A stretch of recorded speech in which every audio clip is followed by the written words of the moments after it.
观众朋友们，大家好，欢迎收看杰森视角。中美关系回暖，就在人人都在讨论这个命题时，过去2天，有2大世界通讯社爆出的3个内幕大消息，让世界窥到看似回暖背后的残酷攻防，其中直接涉及俄乌战争和攻打台湾的谋划。这3个消息中，2个是军事方面的，一个是经济方面的，但是他们揭示的却都是一个深刻的现实：是谁在颠覆现有世界秩序，他又是如何具体操作的。9月19日，川普和习近平通话，被很多人称为是打破中美外交僵局的标志性事件。习近平利用川普对中共控制的社交平台 TikTok 的痴迷，获得了在未来1年中和川普3场双边会晤的承诺，其中包括2人将在韩国举行的亚太领导会议期间直接会面，然后是川普可能在2026年初访问中国，接下来是习近平可能在2026年12月访问美国，在美国出席20国集团领导峰会。一些所谓的外国问题专家认为，这是中共和习近平用尽可能少的让步给中美关系设置了一个下限，从而把美国拖入了一个持久的谈判状态，以此给中共赢得更多的时间。9月21日，李强在北京会见了一个美国国会代表团，这是6年来首次。期间，李强强调期望中美双方能打开沟通渠道。9月25日，中共总理李强在联合国会议期间，在会见美国企业高管和学者的一个闭门会议中再次表示，说美中2国就像一对夫妻，会争吵，但是最终彼此需要。以前也有中共领导人用过这种把中美关系比作夫妻关系的说法，但近些年随着中美关系不断恶化，这种说法中共已经几乎不提了。这次李强再次提到这个说法，被很多媒体再次解读为这是中共在向美国释放友好的信号，希望中美关系能够保持稳定。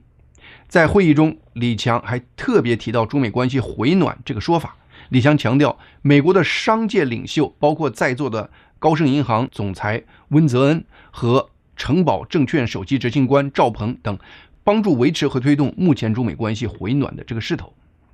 中共希望和美国搞好关系，至少维持目前对美国的出口规模，不至于立刻失去美国市场，这一直都不是什么秘密。毕竟在目前中美经贸关系中，中共是沾光的一方，每年依然是从美国净赚4000亿美元，所以维持现状当然是中共梦寐以求的状态。但是川普政府乃至世界对中共的态度却是一个在不断的观察并不断觉醒的过程。口头上，川普绝对会一直把习近平是朋友挂在嘴上，但在具体行动上，川普的最大特点就是善变和不可预测。在川普早年写的《交易的艺术》一书中，他把这种交易中的不可预测性看作是保证在交易中获得利益最大化的关键。华尔街日报发表专题文章，指责川普只看见眼前的 TikTok 的协议，却没看见习近平其实是在下一盘长期谋划的大棋。但是长期观察川普行为方式的人都知道，在谈判中，在交易中，川普充分利用自己手中的牌，最大化自己一方利益的程度，有时我都不得不用贪婪这个词来描述。得到他当前想要的短期目标，并不意味着川普会忘记或放弃他心中的长期目标。华尔街日报自己就报道说，目前中美关系的这种所谓的回暖迹象其实是非常脆弱的。一个接近川普政府的人表示，川普并没有正式承诺在2026年初访问中国。川普是否访问中国，什么时候访问中国，都要取决于中共在一系列问题上和美国持续合作的状态。这些问题既包括双边贸易和芬太尼问题，也包括众多的地缘政治因素，例如中共在俄乌战争中的姿态，中共在东海、南海和台湾海峡的表现等等。就是在这个大背景下，过去2天3个有关中共的重磅消息在 X 平台上被广泛传播。9月26日，美联社报道了美国智库皇家联合军种研究所近期发布的一份爆炸性的分析报告。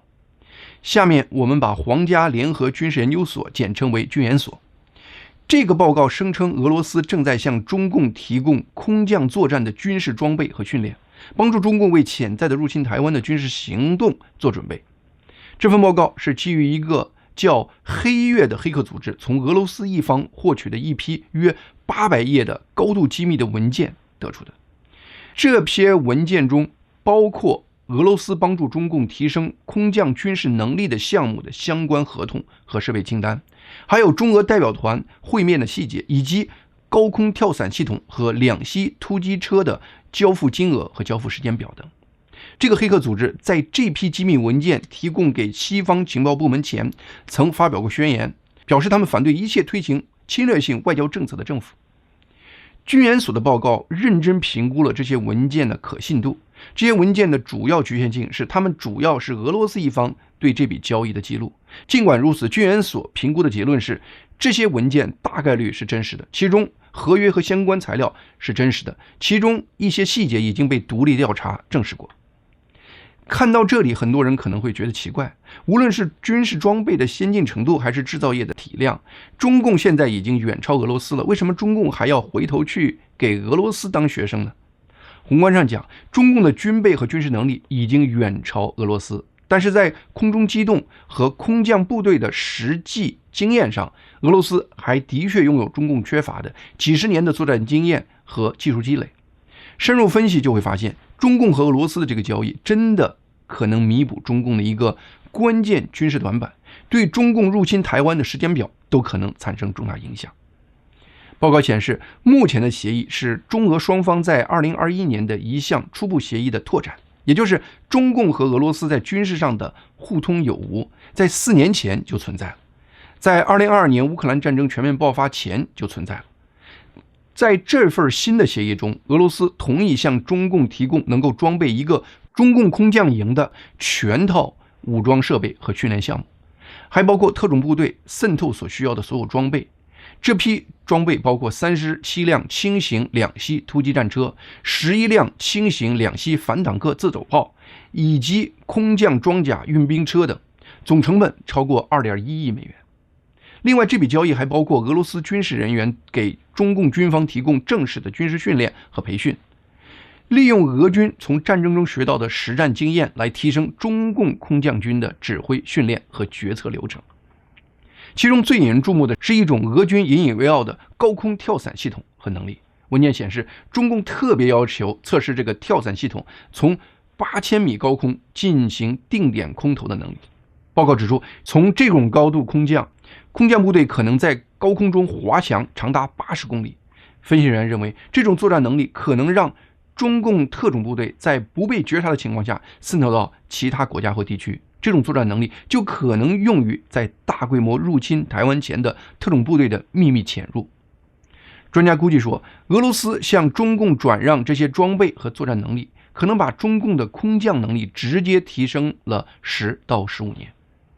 有人可能会说，俄军空降兵在2022年俄乌战争爆发初期，在突袭基辅西北的霍斯托梅尔机场的战役中打得如狗屎一般臭，最后以惨败收场。中共跟俄军空降兵这种水平的老实学，将来在战场上也不会有什么出息。我倒不这么认为，军研所报告的中俄合作项目在2024年还在进行，中共当然知道俄军空降兵在2022年的战场表现有多烂。在这样的情况下，中共依然和俄罗斯签署了这个新的拓展协议，这说明中共认为俄军在霍斯托梅尔的灾难性失败可能比一场成功的演习更有价值。霍斯托梅尔战役揭示了一场现代空降突袭可能遇到的各种致命陷阱。俄军用士兵的生命换来了第一手的教训，从空降时机的选择到多兵种协调的混乱，再到后勤补给的崩溃，每一次失败都是一本血淋淋的教科书。北京想要的正是这种用人血写成的教科书。因此，军研所的报告中特意提醒说，中共可能会全面学习俄军失败的教训，在各个方面会防止类似的情况发生，包括在台湾军队完成动员权、有效压制台湾的防空系统，另外可能会一次性登陆足够的部队和装备，形成机动打击能力等等。当然，这是对中共的最理想的设想。从俄罗斯的角度看，和中共签署这笔交易也有多重的好处。首先，虽然俄军目前在乌克兰战场上有很多武器上都出现了短缺，但是这次卖给中共的空降装备却是俄军在乌克兰战场上不需要的，因为这些空降装备主要用于战争入侵阶段的，而不是现在处于僵持阶段的乌克兰战场。其次，俄罗斯政府目前因为深陷乌克兰战争泥潭而出现严重的财政问题，而这个协议能给俄罗斯从中共那里赚2亿多美元。更阴险的是，如果中共因此能快速提升他们的空降作战能力，这就会加大中共攻击台湾的冒险概率，也会让美方对中共攻击台湾更担心，结果会增大把中共和美国拖入一场有关台海的冲突的这个概率，因此会极大的分散美国对俄罗斯的战略压力。居安所这个基于俄罗斯高端机密文件做出的研究报告，让我们第一次有机会窥测到中共和俄罗斯在军事领域合作的深度和持续性，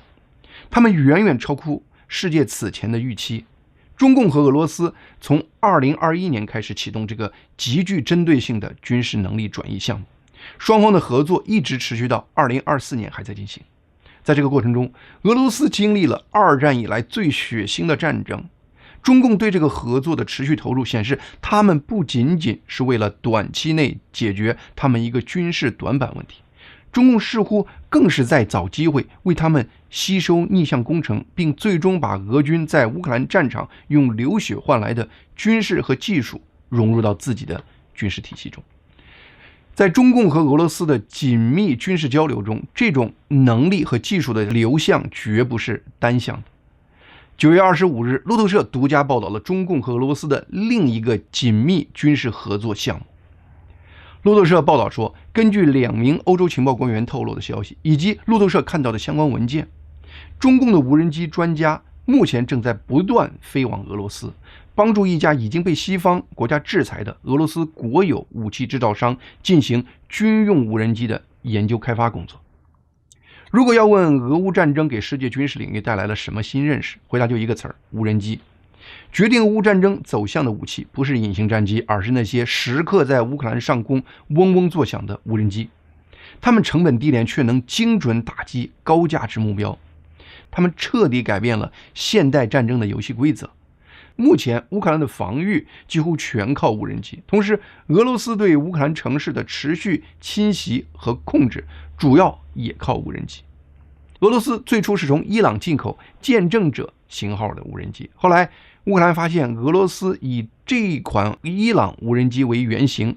开发了一款俄罗斯自己的无人机型号，名为加尔比亚自杀式无人机。这款无人机由俄罗斯一家国有武器制造商库波尔生产，它的外形和功能都和伊朗的见证者型无人机非常相似，但俄罗斯这款无人机主要是依靠中国产的发动机和零部件组装的。显然，俄罗斯研发生产这款无人机的主要原因就是他们可以从中共那里得到无上限的支持。俄罗斯这款自杀无人机的航程可达1500公里，能够携带数十公斤的弹头。在过去1-2年中，乌克兰估计俄军每月大约向乌克兰发射超过500架这种无人机。俄军利用它对乌克兰的电网、交通枢纽、各种军事和民用设施进行持续的远程打击，大量消耗了乌克兰的防空能力。因此，生产加尔皮亚自杀式无人机的库波尔是在西方国家的制裁清单上的。过去1年，俄罗斯已经制造了超过2500架这种无人机，而且这种无人机的性能还在不断被升级，目前已经是加尔皮亚3型了。这种新型无人机负载能力更大，射程更远，抗干扰能力更强，给乌克兰军队和民众造成了巨大的伤亡。这款俄罗斯无人机不但零件全靠中共，而且西方情报界也普遍知道，这款无人机不断的升级换代也是靠中共的人员和技术。路透社最新的这个报道是西方情报界第一次利用媒体把中共直接参与俄罗斯无人机技术研发的方式给披露了出来。中共长期坚称他们在俄乌战争上从未向冲突任何一方提供致命武器，并严格管控包括无人机出口在内的军民两用物品。但是路透社的这个独家调查报告通过原始的发票、银行对账单和个人行程记录等大量证据，披露了中共无人机专家在俄罗斯直接帮助被制裁的俄罗斯武器制造商库波尔公司研发军用无人机的细节，重重打脸了中共官方长期以来的说法。从欧洲的情报官员和相关文件，路透社报道，有多位中国无人机专家多次飞赴俄罗斯，为军火制造商库波尔公司进行军用无人机的技术开发工作。而且各种迹象显示，中共和俄罗斯的这种合作关系在过去1年中正在日益深化。那么具体双方合作有多深入呢？首先是零部件和整机供应。路透社研究发现，自2024年第2季度以来，中国无人机专家对库波尔公司的访问至少有6次，还不仅仅是中共专家和库波尔公司的直接联系，俄国军火商库波尔公司还通过一家同样受到美国和欧洲制裁的俄罗斯采购公司维克特，间接向中共企业购买各种型号的中共产的攻击型和侦察型的无人机。文件显示，库波尔公司去年收到了由中国制造商四川伊电航空生产的超过12架单向攻击无人机，其中无人机型号包括用于单向攻击的 A140和 A900。华盛顿智库新美国安全中心的高级研究员本德特明确指出，中共在俄罗斯的军事供应链中已经成为至关重要的一环，尤其是在空中无人机领域。其次，中共技术员还给俄罗斯制造商直接提供技术支持和现场测试和培训。被欧洲情报人员获得的库波尔公司的一份内部文件显示，在2024年第4季度，一群四川伊电航空的技术人员还访问了库波尔公司在伊热夫斯克的生产基地，目的是培训那里的俄罗斯工人，教他们如何组装无人机。随后，这批中共专家前往俄罗斯的切巴尔库尔军事测试场，对 A60、A100、A200 等多种中国产的无人机进行飞行演示，并对俄罗斯一方操作人员进行培训。随后，伊电航空就给俄罗斯采购公司维克特开出了超过500万人民币的账单，用于俄罗斯一方购买有抗电磁干扰能力的中国产的 A200 无人机。此外，路透社的文章还提到，第2家跟俄罗斯提供无人机技术的中国公司叫湖南昊天翼。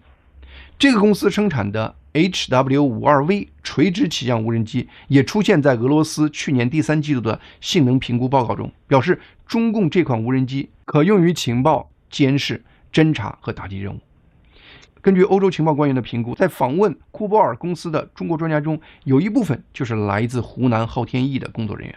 他们访问的目的非常具体，就是明确为库波尔公司正在生产的俄罗斯的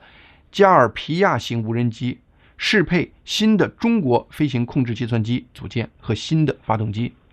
这些中国专家在2024年和2025年进行超过6次为期1周的访问，工作主要是对飞机控制计算机组件进行技术监测和评估工作。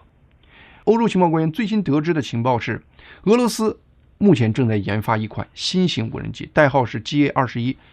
外部普遍认为，这个型号可能是对伊朗见证者107型无人机的改进。如果研发成功，外界推测俄军可能用这种无人机大量补充俄军地面进攻部队，因为这种新型无人机的功能强大且多样，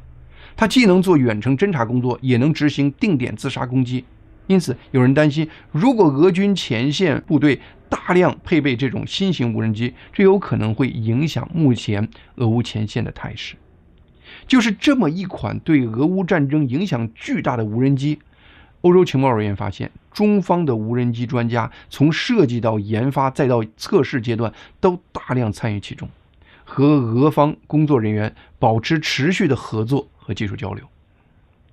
在无人机制造和研发方面，虽然中共处于世界领先位置，但是中共的无人机都是在非战争状态下开发出来的，没有经过战争攻防交替大背景下的考验。中共如此深度介入俄罗斯军方无人机的生产和研发中，绝对不是单纯的为中共无人机和零件寻找出口市场，在这个领域，信息和经验也是双向的。中共肯定也是希望以此来测试中国无人机技术在激烈的战争中的表现，以此来提升中共国无人机的实战能力。中共无人机战力的提升，最终同样会强化台海的危机。路透社和美联社连续2天刊登了这2篇性质高度相似的报道，报道的核心依据都来自欧洲军事智库或情报官员提供的顶级机密。报告大量引用原始证据，清晰展现出一个中共和俄罗斯在军事领域深度合作的画面，展现出中俄双方军事合作之深之广，远超大众此前的认知，对俄乌战争和台海局势都会产生深远影响。从网上民众看到这些报道后的愤怒反馈，我们可以清楚看到西方情报部门主动向媒体释放这些机密的目的。在民主社会中，归根结底是民意在引领国家政策，让西方民众了解真相的过程，就是向中共提出警告的过程。我只是不知道中共当今的领导层有没有功夫去细品这其中的后果。中共高层总是抱怨西方没有和中共相向而行，但是从来不去想想目前西方的政策和民意是被谁在过去20多年一点一点推到这一步的。说到中共颠覆现有世界秩序的问题，在军事领域，中共目前的行为构成的主要还是一种潜在的威胁，因为中共毕竟还没有和世界主流国家进入任何形式的热战。但是在世界经济领域，中共过去20年的一系列做法已经从根本上颠覆了现有的世界秩序。WTO 名存实亡，川普关税政策的兴起等等，都是中共过去多年经济政策的直接后果。牛津大学中国中心研究员、前瑞银集团首席经济学家马格努斯9月16日在《财经时报》上的一篇研究报告，再次从中共的政策层面剖析了为什么中国和世界经济走到了今天这个境地。文章的标题是“中国的产业政策正在摧毁其经济”。马克努斯说，中共正在进行一场堪称人类历史上规模最巨大的产业政策实验。这场实验的核心武器非常简单，就是政策补贴。中共的这个巨额补贴到底有多巨大？最近国际货币基金组织的一份报告估算，中共官方的产业政策补贴已经达到了中国 GDP 的 4.4%， 这大约是其他主要经济体比如德国和法国的4到5倍。如果把那些难以量化的地方政策配套、隐性金融、信贷优惠、低价的土地和能源、为特定企业量身定制的市场准入都算上，中共的政策补贴可能达到中国 GDP 的 8%甚至更高，这是一个天文数字。习近平和中共为什么要把如此惊人的资源投入到一场由政府主导的产业竞赛中呢？背后原因是多层面的。习近平明确提到的理由是，他希望在关键技术上减少对美国和西方产业链的依赖。另外，这也是为了挽救中共当前的经济危机。中国房地产出现结构性危机，给过度依赖基础建设的中共经济模式留下巨大的缺口，因此急需新的增长动力来填补。但是中共和习近平的内心还有一个终极目的，那是他们和美国在地缘政治竞赛的需要，这是最关键的一点。习近平坚信东升西降的时运，因此他认为在当前的 AI 大数据、量子计算和生物技术等技术带动下的第4次工业革命，中共国可能实现蛙跳式的发展，把美国从全球技术领导者的宝位上拉下来，这是习近平的豪赌。表面看，中共的这个豪赌策略似乎取得了惊人的成功，无论是在电动汽车、锂电池还是光伏产业，中国企业都以惊人的速度占据全球市场的绝对主导地位，这让很多人相信历史的终局似乎已经写好了。但是经济学有一个基本规律，那就是补贴会造成经济扭曲，巨额补贴就会造成巨量的经济扭曲。当我们把聚光灯从几家明星企业移开，一幅截然不同的画面就会浮现出来。以备受赞誉的中国电动汽车行业为例，镁光灯下是大约10家成功的企业，但在他们背后是超过150家深陷亏损、浪费和腐败泥潭的灾难场景。整个行业弥漫着惊人的产能过剩。很多中国人都说活得累，因为中国内卷的太厉害，小孩卷、大人卷、社会卷、企业更卷。有人把中国内卷的原因归结到中国人身上，说是中国人文思想引发的现象。华尔街日报9月25日有一篇文章说，中共商务部长王文涛最近在纽约和在美国的中资企业举行了一个见面会。在会上，他特意敦促这些在美国的中资企业，千万不要把他们在中国的内卷带到美国，不要将他们在中国用降价拼市场的策略带到美国市场，也就是反对内卷外化。华尔街日报对王文涛这个说法的解读是，这表明中共在有意维持近期和美方关系的回暖局面。王文涛也许真的是怕中共企业在美国惹出什么名义上的乱子，但是把中国企业内卷的现象归罪到中国企业文化上，